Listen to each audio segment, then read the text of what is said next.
Olá, querido amigo, tudo bom? Que alegria estar com vocês em mais um estudo da lição de Escola Sabatina. Estamos aí no resumão da lição de jovens, onde vamos falar hoje sobre a sessão em Endor. Nosso texto principal será 1 Samuel, capítulo 28, mas antes de irmos para o estudo da lição, quero lembrar a vocês que tem que adquirir a lição do trimestre que vem, já está próximo aí para começar, é logo início de janeiro, vai falar sobre fidelidade. Eu fiz a assinatura, a minha chegou já faz um tempo. Se você é assinante também já era para ter chegado, mas se você não é assinante, vai em alguma capital, sempre tem loja dos céus que fica na associação ou próximo, a loja, né, da CPB, para você adquirir a sua lição avulsa, tá certo? Meus amigos, a lição de hoje, ela vai falar aí sobre esse aspecto de Saul e quando ele consulta uma necromante, para uma médium, né, para poder falar com Samuel, que na verdade ali a gente sabe que não é Samuel. A lição ela fala sobre esse aspecto e também gasta um tempo falando sobre espiritualismo. E falando sobre espiritualismo, eu quero lembrar a vocês que há esse pensamento do espiritualismo que chegou até o mundo evangélico, mas veio por uma concepção grega que é o dualismo. E o dualismo crê que a carne é mal e o espírito que é bom. Então, quando a pessoa morre, o espírito fica livre e aí ele entra em um processo também de purificação.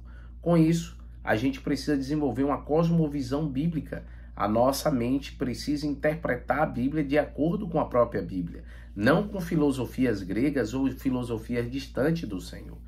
Precisamos ficar atentos, porque se possível, Satanás enganará até os eleitos de Deus com as suas mentiras, devido muitas das vezes estarmos bebendo em outras fontes e tomando isso como verdade para a nossa vida. Voltando agora para o aspecto de 1 Samuel, capítulo 28, a gente é necessário, antes de falar sobre a consulta em si de Saul a necromante, a médium, que é o mesmo sentido, tá certo? A médium é quem consulta os mortos e necromantes também são quem consulta os mortos, são termos diferentes para uma mesma coisa. A gente precisa entender como funcionava antes, até mesmo de ser estabelecidos os reis. Se você observar, Deus falava face a face com o primeiro casal, assim a Bíblia deixa claro, Adão e Eva, mas depois do pecado, Deus começou a falar ao seu povo por meio dos profetas. E a Bíblia deixa claro que Deus não revelaria nenhum segredo, nenhum plano, não assim faria antes de revelar aos seus profetas. Com isso, Deus então estabeleceu uma teocracia, Deus como centro, não só de adoração, mas também do cuidado do seu povo. Entretanto, o povo de Israel, ao ver várias nações vizinhas tendo um rei, pediu para que se tivesse um rei. E Samuel consultou a Deus e Deus permitiu. Samuel, então, ali, usado por Deus, mas também com as suas percepções, escolheu a Saul, um jovem alto, bonito, não era de uma família rica, mas era um homem que parecia ter valores importantes para estar liderando a nação. E o que foi que aconteceu? Saul foi escolhido, mas Saul vacilou e não fez o que era agradável ao Senhor, e Deus tirou sobre ele a sua unção. Até mesmo no capítulo 16, o versículo 14, diz assim, depois que o Espírito do Senhor se retirou de Saul, um espírito mau vindo da parte do Senhor o atormentava. Eu não vou gastar muito tempo falando sobre isso, mas na verdade o tormento que Saul tinha é porque agora ele ficou preso às suas paixões e a unção saiu, mas Saul tinha agora a oportunidade de reconhecer de quem Deus usasse e ser transformado ou continuar em seus erros. E a gente sabe que o decorrer da história de Saul foi apenas de perseguição a Davi por não querer reconhecer ele como ungido de Deus. Pois Deus enviou Samuel para ir até a família de Jessé, e ali conhecemos que Deus passou todos os filhos de Jessé e não escolheu, e quando foi o mais novo, Deus assim o fez. E virou então uma frase clássica que o homem vê conforme a aparência, mas Deus vê o coração. Então ali com isso, queridos, Saul, transtornado por esse motivo, acabou não cumprindo os seus papéis ainda como líder e fez com que os filisteus criassem olho na nação, fosse acampar e partisse para a guerra. A Bíblia conta, por meio de 1 Samuel capítulo 28, que Saul tentou consultar o Senhor e o Senhor não o respondeu. Você vê isso no verso 6, que diz assim, Consultou Saul ao Senhor, porém o Senhor não lhe respondeu nem por sonho, nem por Urim, nem pelos profetas. Então Deus, ele não teve sonho nenhum. A estola sacerdotal, que ali tinha as pedras, também o sacerdote clamou, não ouviu, nem outro profeta. E agora o que fazer? Saul, em desespero, com esse espírito que o atormentava, fez o que era errado perante o Senhor.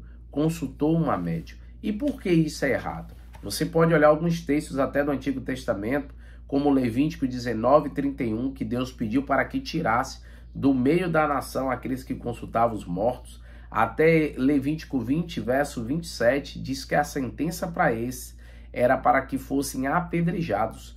E Saul, quando se tornou rei, ele assim o fez. Até mesmo a médium relembra ele no versículo 11 e no versículo 13, porque ele, na verdade, o versículo que ela recorre ali é o versículo 7 a 9, onde ela diz, olha, você não vai aqui me apedrejar também, não vai me trazer mal. E Saul disse que ela ficasse tranquila. Então Saul já estava fazendo o que era errado.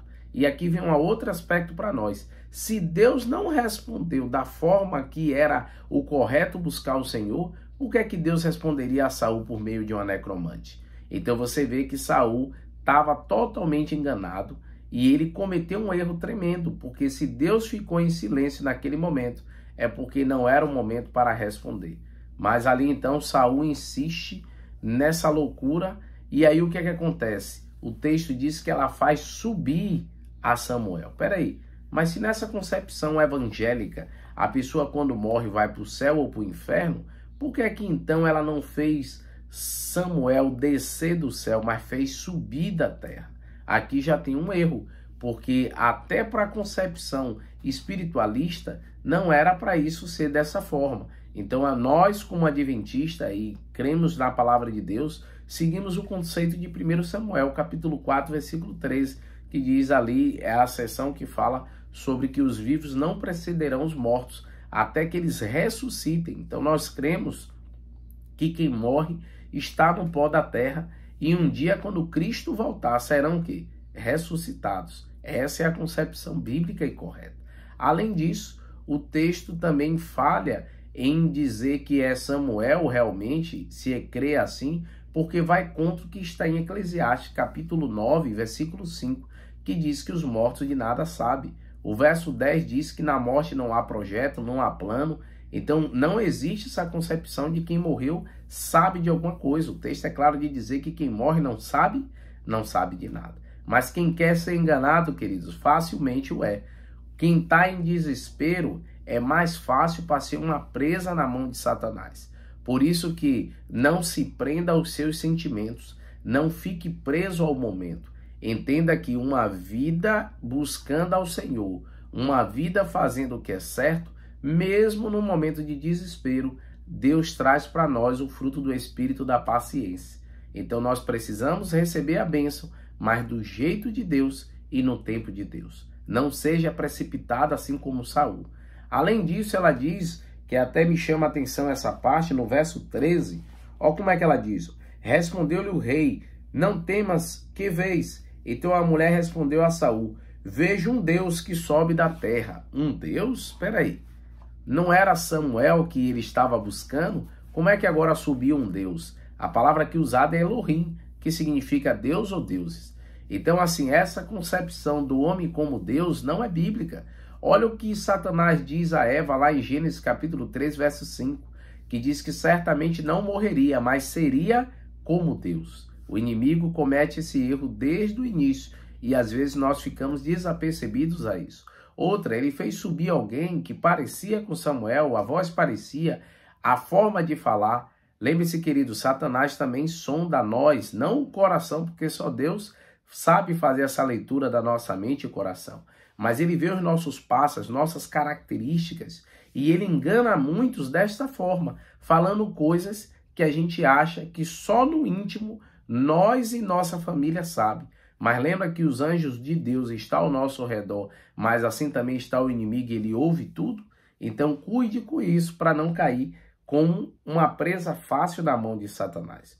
Um outro também detalhe interessante é o verso 19, que diz assim, ó, o Senhor entregará também a Israel contigo, nas mãos dos filisteus, e amanhã tu e teus filhos estará comigo, e o acampamento de Israel o Senhor entregará nas mãos dos filisteus. Peraí, mas Saul e seus filhos estaria com Samuel. Mas se Saul estava agindo como um ímpio, como é que agora ele ia para o mesmo lugar de Samuel? Se não há a concepção que se tem aí de um céu e um inferno. Então você vê que, de novo, a médium mentiu, porque o lugar que se espera que Samuel esteja seja o céu, porque até mesmo o livro de Hebreus coloca ele na galeria dos heróis da fé. E ele morreu crendo e fazendo a vontade de Deus. Já não foi o mesmo Saul, que viveu uma vida depois que ali ele foi desinstituído de Deus, de rei. Ele viveu uma vida contra e fazendo aquilo que não agradava ao Senhor. Então, queridos, fica claro aí, pelo menos para mim, de que Saul errou e não era Samuel. Mas se não era, quem era, irmãos? Os anjos de Satanás se disfarçam até de anjos de luz, até mesmo de pessoas para enganar, se possível, os eleitos de Deus. Tem muita gente negligenciando a Bíblia para seguir a teoria desses camaradas aí, dessas mulheres, e assim acabam rejeitando o que está na palavra de Deus. Vai mais pelo que diz o homem, e a Bíblia deixa claro que enganoso é o coração do homem. Por isso que a nossa segurança, amigos, é confiar na Bíblia, na palavra de Deus. Quando você olha na lição de quarta-feira, vem algumas perguntas interessantes para vocês fazerem aí. Até traz aquela concepção de Mateus capítulo 24, versículo 23 e 24, que trabalha que, se possível, Satanás enganará os eleitos de Deus. Se falar ele ou ali, não vá. Por quê, amigos? Tem muita gente que quer ser enganado. Pessoas que ficaram com coisas mal resolvidas, perdão que não deram a ente querido que morreu, e aí agora, depois da morte, quer resolver. Então, queridos, cuidem com isso. Não podemos nos deixar ou deixar brechas em nossa vida para Satanás. Ele só quer uma perninha ali. Então, o que tem de resolver, resolva agora em vida. Perdão para dar, pessoas para amar. Não deixe para depois, como Hebreus diz, só se tem o quê? Uma vida, e é nela que a gente tem que cumprir. Há outros textos aqui referentes que fazem comparação com o 1 Samuel e outras perguntas interessantes na lição de quarta-feira. Amigos, a lição de quinta-feira e sexta traz vários textos do Espírito e Profecia. Ellen White comentando sobre esse aspecto dos espíritos enganadores, e a lição ainda traz aqui um texto que diz assim, ó: nossa única proteção contra a ilusão de Satanás do tempo do fim é crer na palavra escrita e obedecer-lhe, declarando: porque os vivos sabem que vão de morrer, mas os mortos não sabem de nada. O amor, o ódio e a inveja, para eles já não existe mais. Eclesiastes 9, verso 5. E ainda diz assim, ó, o texto que tem mais abaixo: no fim a contrafação se aparecerá, tanto com o verdadeiro que será impossível distingui-lo sem o auxílio das Santas Escrituras. O testemunho da Bíblia deve servir de critério para testar toda declaração e todo ato sobrenatural. Olha que interessante que Ellen White diz. Vai ser bem parecido o engano de Satanás com as verdades de Deus. Satanás vai simular a volta de Jesus para enganar muitos. E como é que a gente não vai cair na cilada? Se a gente estiver estudando a palavra. São os detalhes que farão diferença. Já viu que tem gente que fala que não devemos prender aos detalhes, que Deus não liga para os detalhes? Queridos, os detalhes farão diferença no tempo do fim. Fiquem atentos para não cair nas artimanhas de Satanás. E ainda diz mais assim, ó: quando Saul interrogou a Samuel, o Senhor não fez que ele aparecesse ao rei. Samuel nada viu. Não foi permitido a Satanás perturbar o repouso do profeta na sepultura, trazendo realmente de volta a caverna de Edom. Deus não outorga a Satanás o poder para ressuscitar os mortos. Entretanto, anjos malignos assumem a forma de amigos mortos, falando e agindo como eles. E por intermédio desse suposto amigo morto, Satanás opera mais poderosamente sua obra de engano.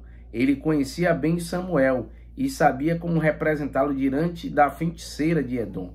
E da mesma forma, indica corretamente o destino de Saul e seus filhos. Então isso está no livro A Verdade sobre os Anjos. Então, querido, para mim esse texto resume bem a lição, porque essa é a verdade. Você vê que eu chamei de médium, chamei de necromante, e aqui Ellen White chama de feiticeira, que tem o mesmo sentido.